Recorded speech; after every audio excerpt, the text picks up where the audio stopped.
Yeah, this song is a waste of time.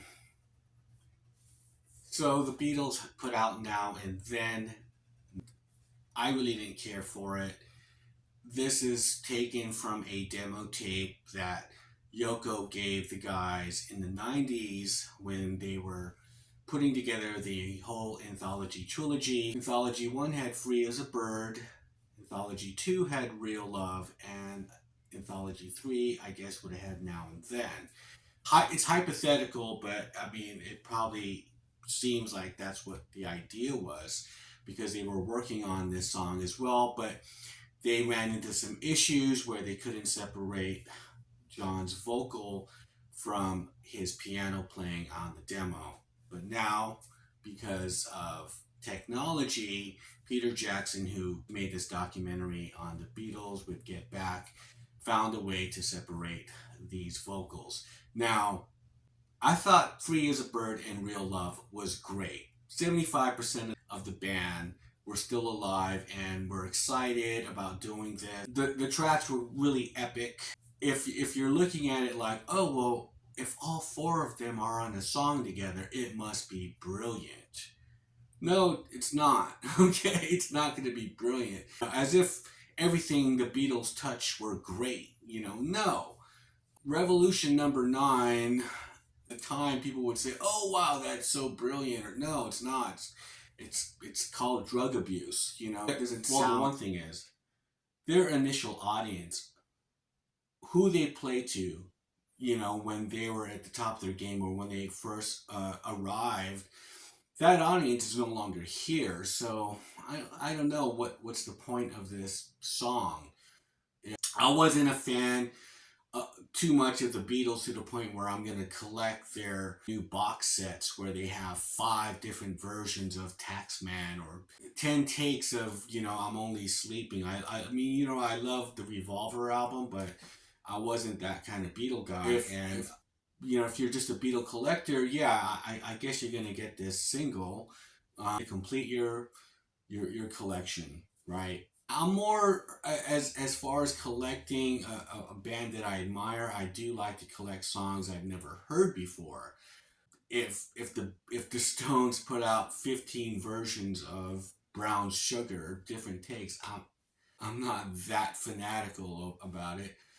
But I believe because the Beatles they put out these box sets and every time I see them, there's just like, oh, different versions and different takes of the same song. So, you think when they put out something new like this, it's going to be cool, it's going to be great. But no, I think the fire is kind of out. I thought the video was more artistic than the song itself for the fact that it's called Now and Then.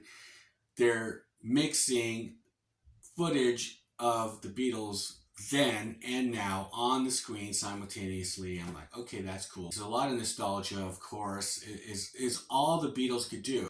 Now it's just like they're trying to use that same kind of campaign. No one is alive to care about it. You know what I mean? Maybe there are some people, who are still gonna go, "Oh wow, the Beatles' new song." No, I don't know. Because they haven't been a working band. They haven't been like on the road. They haven't been doing anything. Of course, because 2 of them are gone, I guess. So it's the last hurrah. The last Beatles song. All 4 members are on it. So it must be great. No, it's not great. It's kind of sleepy. It's kind of just tired. And it's just like, yeah, it's time to go to bed. I felt Free as a Bird and Real Love were really great, strong songs. And it's unfortunate that they weren't able to fix this problem back then and put it out on the 3rd anthology, just to complete it. The last 3 songs that John was working on.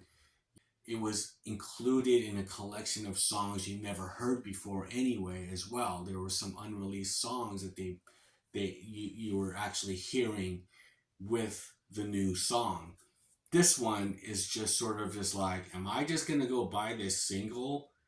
Why? This is just some standalone song, which is just boring.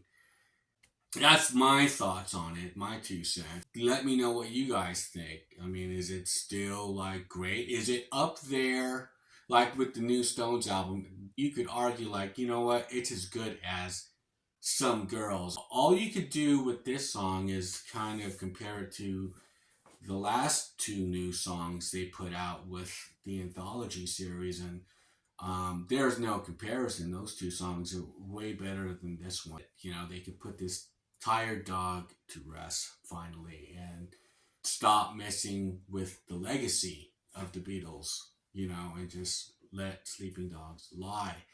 So with that, I'll shut up and, you know, give me some comments below. I'm sure a lot of you are not going to agree with me, and that's fine. We could agree to disagree. I felt like the song was just, it was nothing special. Okay, that's enough for me. So leave me a comment below, and I'll see you guys on the next one. Bye.